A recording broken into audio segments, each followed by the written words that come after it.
कहानी की शुरुआत एक भयानक तूफान से जूझते हुए प्लेन से होती है, जहां हमारा मेन कैरेक्टर, जिसका नाम चक था, वह शांति से बैठकर टॉयलेट कर रहा था कि तभी अचानक प्लेन का प्रेशर घटने लगा, जिससे टॉयलेट का दरवाजा खुल गया और कार्गो में आग लगकर एक खतरनाक विस्फोट हो गया। पायलट ने चक को सीट पर बिठाया क्योंकि समुद्र में इमरजेंसी लैंडिंग करनी थी। पायलट ने लाइफ राफ्ट देकर बेल्ट बांधने को कहा। प्लेन तेजी से नीचे गिरने लगा। अब प्लेन समुद्र से लगभग 3000 मीटर दूर था। तभी चक को पता चला कि उसकी गर्लफ्रेंड की दी हुई पॉकेट वॉच गिर गई है। पायलट ने लाइफ जैकेट पहनने को कहा, पर वह दाईं ओर थी। पॉकेट वॉच की वजह से जैक ने अपनी सीट बेल्ट खोल दी और लड़खड़ाते हुए उसे उठाने चला गया। लेकिन वॉच उठाते ही जैसे ही वह जैकेट लेने की कोशिश करने लगा, तभी प्लेन का एंगल बदलने के कारण वह हिल भी नहीं पाया। पायलट ने देखा कि वह अपनी सीट पर नहीं था, इसलिए उसने अपनी सेफ्टी बेल्ट खोल दी। तेज झटकों से पायलट बुरी तरह घायल हो गया। पायलट ने प्लेन को समुद्र की सतह पर धीमी गति से टच कराया, लेकिन गलत लैंडिंग से पानी केबिन में भर गया। सेफ्टी बेल्ट न बंधे होने की वजह से चक की जान बच गई। तभी अचानक प्लेन का ऊपरी हिस्सा फट पड़ा और समुद्र का पानी प्लेन के अंदर भरने लगा। लेकिन किस्मत से चक के हाथ में इन्फ्लेटेबल राफ्ट था, पर जैसे ही उसने उसे खोला, तभी अचानक राफ्ट से जुड़ा हुआ हिस्सा प्लेन में फंस गया। डूबता हुआ एरोप्लेन चक को राफ्ट के साथ नीचे खींचने लगा, पर चक की किस्मत अच्छी थी क्योंकि राफ्ट से जुड़ी हुई रस्सी अचानक टूट गई और इस तरह लाइफ राफ्ट ने उसे खींचते हुए मौत के मुंह से बाहर निकाल लिया। आखिरकार चक सही सलामत समुद्र की सतह तक पहुंच गया। उसने अपनी पूरी ताकत लगाकर राफ्ट पर चढ़ने की कोशिश की और मरते दम तक राफ्ट के किनारे को कसकर पकड़े रहा, लेकिन वह धीरे धीरे उस इंजन की ओर बहने लगा जो अभी भी चल रहा था। पीछे खतरा देखकर उसने तुरंत आंखें बंद कर ली। तभी इंजन में आग लग गई और विस्फोट की लहर ने उसे उछालकर फिर से समुद्र में गिरा दिया। पूरा प्लेन एक जोरदार ब्लास्ट के साथ धीरे धीरे समुद्र में डूब गया, लेकिन खतरा अभी टला नहीं था। चक को न केवल समुद्र की तेज आंधी तूफान का सामना करना पड़ा, बल्कि एक के बाद एक उठती विशाल लहरों को भी झेलना पड़ा। वह बस लाइफ राफ्ट की रस्सी को कसकर पकड़े रहा। इसी तरह पता नहीं कितनी देर बीत गई और अचानक लाइफ राफ्ट की हवा निकल गई। तेज चट्टानों ने उसे फाड़ दिया। इसका मतलब था कि वह आखिरकार किनारे पर पहुंच गया था। वो अपनी आखिरी ताकत जुटाकर लाइफ राफ्ट को घसीटते हुए किनारे तक लाया। अगली सुबह जब धूप उसके चेहरे पर पड़ी, तब उसे महसूस हुआ कि वह जिंदा है और छोटे से आइलैंड पर बहकर आ गया है। लेकिन मौत के मुंह से बच निकलने के बाद भी उसे कोई राहत नहीं मिली, क्योंकि वह नहीं जानता था कि इस अनजान जगह पर उसे कौन कौन सी खतरनाक चीजों का सामना करना पड़ेगा। वह चलते चलते प्लेन से बिखरी हुई चीजें उठाता गया और आइलैंड के अंदर अपने ही जैसे लोगों की खोज शुरू कर दी। लेकिन जब उसने चारों ओर नजर डाली तो उसका स्वागत केवल कभी खत्म न होने वाले सन्नाटे ने किया। इससे यह साफ था कि वो एक ऐसे आइलैंड पर फंस चुका था जो दुनिया के नक्शे पर भी नहीं था।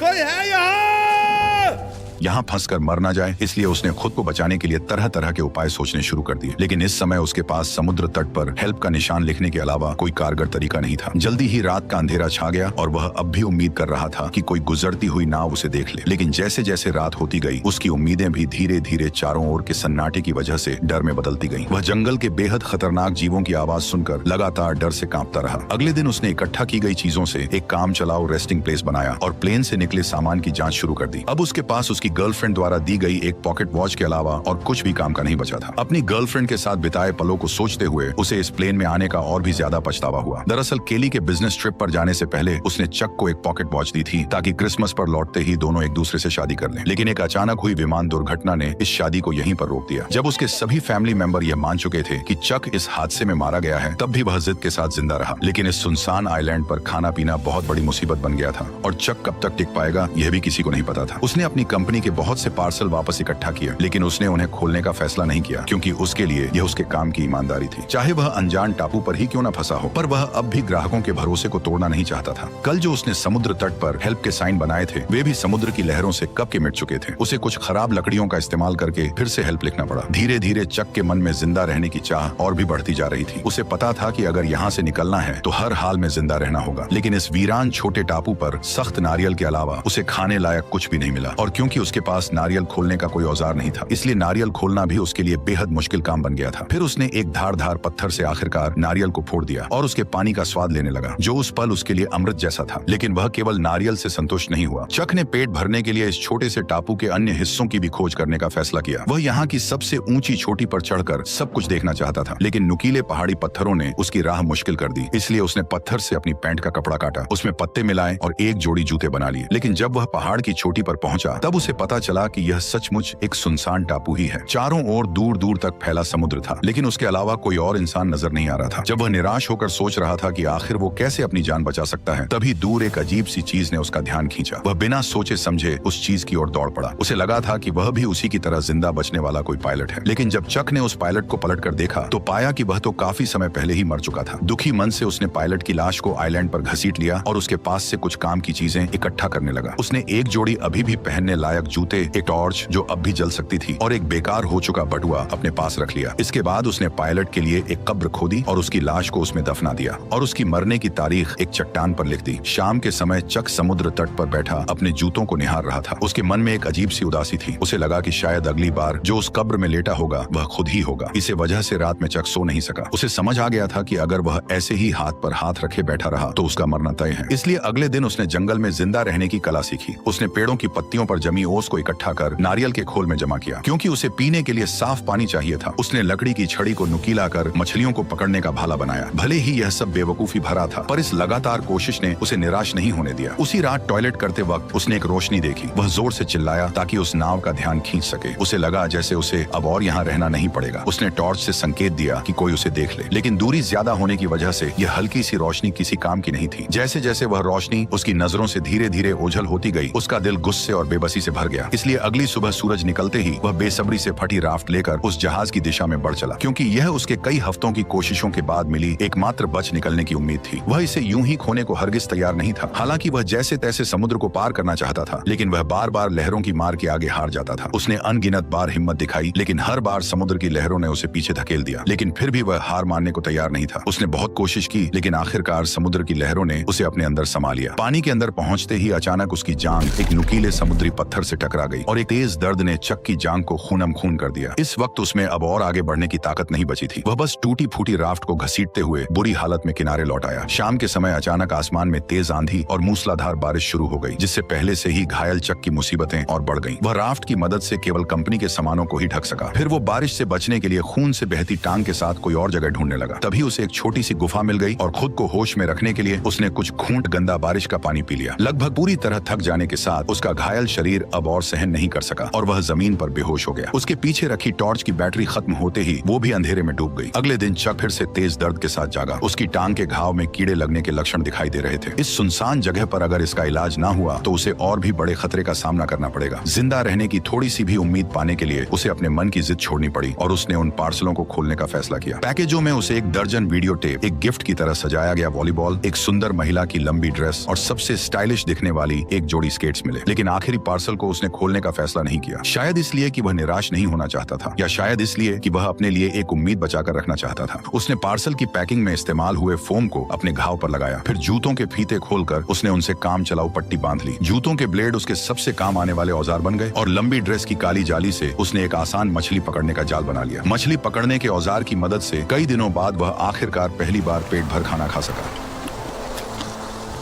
कच्चा खाना निगलना मुश्किल ना हो, इसके लिए चक ने लकड़ी रगड़कर आग जलाने का फैसला किया। लेकिन भले ही उसने सुबह से लेकर शाम तक और फिर शाम से लेकर अगली सुबह तक लगातार कोशिश की, पर फिर भी उसके मन में जो छोटी सी चिंगारी थी वह उसकी उम्मीद के मुताबिक आग नहीं बन सकी। जब उसके दोनों हाथ रगड़ते रगड़ते छिल गए तब उनसे ताजा खून बहने लगा, जिससे चक का गुस्सा फुट पड़ा।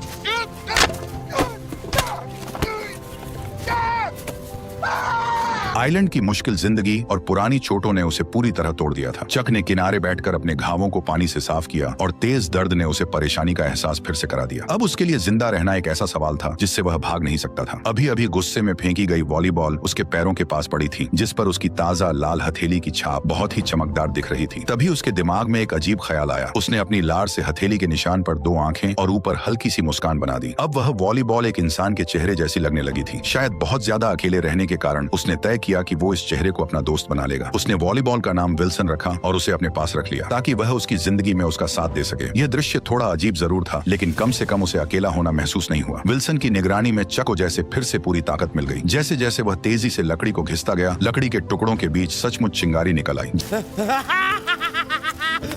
जलती आग को देखकर चक बहुत खुश हो गया, जैसे उसने कोई बड़ी जंग जीत ली हो। यह आग उसके लिए खाना पकाने की अच्छी स्कीम होने के साथ अपने यहाँ होने का सिग्नल भेजने की भी अच्छी जुगाड़ थी। रात में वह खाते हुए विल्सन से अपनी हालत पर बात करता है। उसकी कैलकुलेशन के हिसाब से वह अब लगभग 4000 मील से भी अधिक दूर निकल आया था। यानी अगर वह चाहे कि कोई उसे ढूंढ ले तो उसके मिलने की संभावना लगभग नामुमकिन थी। लेकिन अब चक के पास कोई रास्ता नहीं था। वह बस खुद को मजबूत कर जिंदा रहने की कोशिश करता रहा। कच्चा खाना खाने और गंदगी से उसके खराब दांत सूजकर इन्फेक्टेड हो गए। आखिरकार असहनीय दर्द के कारण उसने ठान लिया कि वह अपने दांत को निकाल देगा। उसने एक हाथ में स्केट वाली छुरी दांत पर टिकाई और दूसरे हाथ में पत्थर लिया। उसने सोचा कि लंबे दर्द से बेहतर है एक बार का दर्द। फिर उसने जोर से वार कर दिया।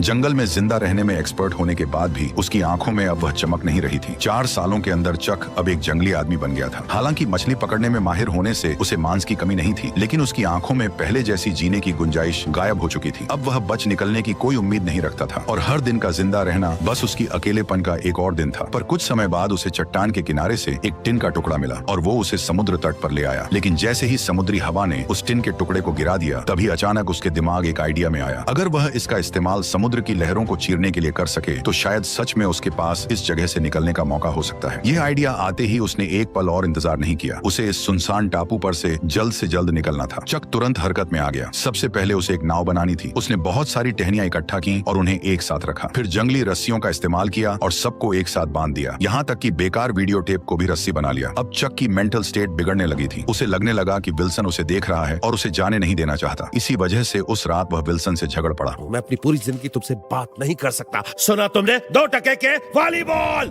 फिर उसने गुस्से में अपने 4 साल पुराने दोस्त को एक लात मारकर दूर फेंक दिया। लेकिन जब वह कुछ देर बाद शांत हुआ तो उसे अपने दोस्त विल्सन के लिए गहरा पछतावा हुआ। इसलिए वह रात के अंधेरे में विल्सन को ढूंढने निकल पड़ा और प्यार से उसके चेहरे पर फिर से रंग लगा दिया। हर दिन इसी तरह बीतता गया और चक की लकड़ी की नाव भी बनकर तैयार हो गई। उसने जाने के लिए सारी चीजें तैयार कर ली थी। अब बस सही दिशा की हवा का इंतजार था ताकि वह अपनी नाव को समुद्र में उतार सके। उसने अपने यहाँ फंसे होने का साइन भी छोड़ दिया था। उसने 10,500 से भी ज्यादा दिनों तक इस बेरहम टापू पर फंसे रहने का वर्ल्ड रिकॉर्ड बना दिया था। जब वह आखिरी अक्षर उकेर रहा था तभी अचानक हवा उस दिशा में चलने लगी जहाँ चक चाहता था। उसने एक्साइटेड होकर नाव को समुद्र की ओर धकेल दिया और फिर अपने पुराने दोस्त विल्सन के साथ जिंदगी खोजने की ओर निकल पड़ा। समुद्र की लहरें अब भी वैसी ही थी, लेकिन वे उसे घर लौटने से रोक नहीं सकी। झील की लहरों की तरह समुद्र की हर एक लहर लगभग उसे डुबो ही देती थी, लेकिन वो अपनी कोशिशों से लहर को चीरता चला गया। हर बार जब वह मौत के मुंह से बच निकलता तो उसके भीतर से बाहर निकलने की खुशी और भी बढ़ जाती। जब चक ने पीछे मुड़कर उस छोटे से टापू को देखा जिसने उसे 4 साल तक कैद रखा था, तब उस पल में चक के दिल में एक अजीब सी फीलिंग थी। अगर उसने इस कठिनाई का सामना करने की जिद न की होती तो शायद आज भी वह अकेलेपन से भरी जिंदगी जी रहा होता। हालांकि उसकी जंग अभी बस शुरू ही हुई थी। उसे पता नहीं था कि आगे जो खतरे उसका इंतजार कर रहे हैं वे उसके लिए सबसे घातक चुनौती साबित होंगे। ठीक उसी वक्त जब उसे लगा कि वह इसी तरह बहते बहते इंसानों की बस्ती तक पहुंच जाएगा, तभी एक और भीषण तूफान ने उसे झकझोर दिया। उस रात तेज बारिश में आंखें खोलना नामुमकिन था। वह नाव को पकड़े लहरों के बीच लाचार पड़ा रहा और हमलों को सहता रहा। यह उसके लिए सबसे कठिन रात थी। वह बेबस था और सब कुछ भगवान पर छोड़ चुका था। अच्छी बात यह रही कि चक किस्मत वाला था। उस रात की भीषण आंधी तूफान भी उसे अपने साथ नहीं ले जा सकी, लेकिन उसकी नाव को भारी नुकसान पहुंचा था। और सबसे अहम बात यह थी कि उसका पुराना दोस्त भी रस्सी ढीली हो जाने के कारण नाव से अलग हो चुका था। जब उसे इसका एहसास हुआ तब तक विल्सन समुद्र की लहरों के साथ बहुत दूर बह चुका था। वह उसका इकलौता साथी था जिससे वह दिल की बातें करता था। भले ही वह सिर्फ एक वॉलीबॉल था, लेकिन वही उसका एकमात्र सहारा था। वह सब कुछ भूलकर समुद्र में कूद पड़ा और उसे बचाने की कोशिश करने लगा, लेकिन दूरी बहुत ज्यादा थी और गहरा समुद्र उसे बार बार डरा रहा था। एक तरफ उसकी जान बचाने वाली नाव थी और दूसरी तरफ उसका 4 साल का सहारा विल्सन। लेकिन अब उसके पास कोई और चारा नहीं था। वह बस अपनी आंखों के सामने अपने पुराने दोस्त को दूर जाते हुए देखता रहा।